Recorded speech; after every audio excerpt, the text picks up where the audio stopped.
Diamond painting might seem a little overwhelming at first, especially when you open up a new kit and see a sea of tiny symbols, numbers, and colors. But once you understand the logic behind the chart, or what some people call the symbol guide or legend, it actually becomes incredibly simple.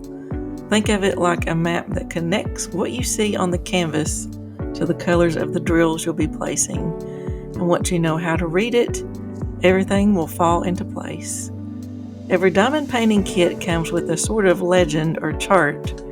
It's often printed on the side of the canvas and sometimes even on a separate sheet too, especially with the larger or premium kits. That chart is your master key.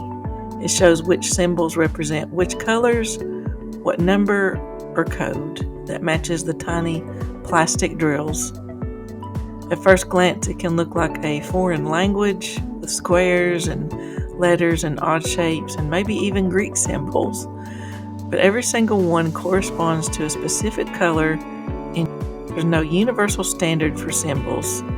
One company might use letter A for red, while another might use a triangle. That's why it's critical to go by the legend that comes with your specific canvas. The chart is built for your design, and it won't match any other kit. So don't assume that what worked on your last project will work here, because it's a totally different design on your canvas. Most charts will list three things: the symbol, the DMC number, and the drill bag code or kit specific number. This symbol is what you'll see printed directly on the canvas, and that's what you'll match. So when you see, for example, a little circle printed on the canvas, you find the circle symbol on the chart. And next to that, you'll see a DMC number. This is a standardized color number which is used across embroidery and diamond painting. So for example, if you have DMC 310, it always means black. So if your color symbol is paired with DMC 310, you'll know that every circle on your canvas gets a black drill. And that's pretty much it. It's just a symbol that equals color. Now the third column, if there is one on your canvas, might show a bag number or a kit number. That's not always the same as the DMC number. Some companies use their own internal labeling for drill packs like bag 17 or color number 8. This number is just to help you find the correct packet of drills. So think of it as a reference for grabbing the right bag, especially if you haven't organized them yet. But the key info is always the symbol plus the DMC color. And once you understand this chart structure, you can approach any canvas with confidence. You look at the canvas, find the symbol, locate the symbol on your legend, check the matching color code, grab that color of drill, and start on your canvas. And even though the symbols can sometimes look familiar, like a capital I and a lowercase l, or a circle instead of a 0, the trick is always to double check what color they match before you place the drills on the canvas. Now mistakes will happen, but some people just rush or assume symbols are the same, and the chart is your backup, and it will never lie. So if you've misplaced some diamond drills, it's going to show. Another useful thing about DMC numbers is that they're pretty much consistent across kits. So that means if you fall in love with a specific shade of blue or green, you can actually reorder that exact color by its DMC number. So understanding how that system works can help you organize leftovers or create custom pieces later on. Some people even sort their extra drills by DMC number instead of by kit, since it's such a universal standard. And if you've ever come across a kit that doesn't include a DMC number, some budget kits do this, so don't panic. You can still work entirely from the symbol to bag number reference. Just remember that those bag numbers are unique to the kit, and you probably won't be able to use them to match colors in the future. That's why it's good to have the habit of saving the chart if it includes DMC codes, just in case you ever want to reuse or reorder that shade.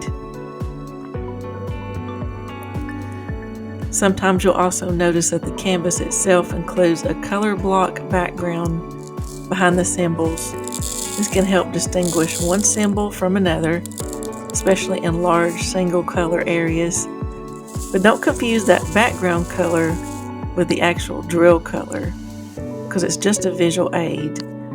The symbol is the key.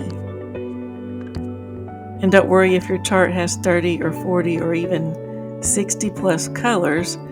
It's more common than you'd think. Just take it one symbol at a time. You don't need to understand the entire chart right away, just the next symbol you're about to work on.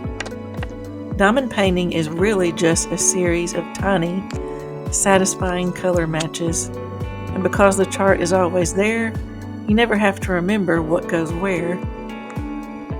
It's like a coloring book where the symbols are the numbers and the drills are your crayons. Some people might find it helpful to mark off colors they've finished using a highlighter or a sticky note on the chart.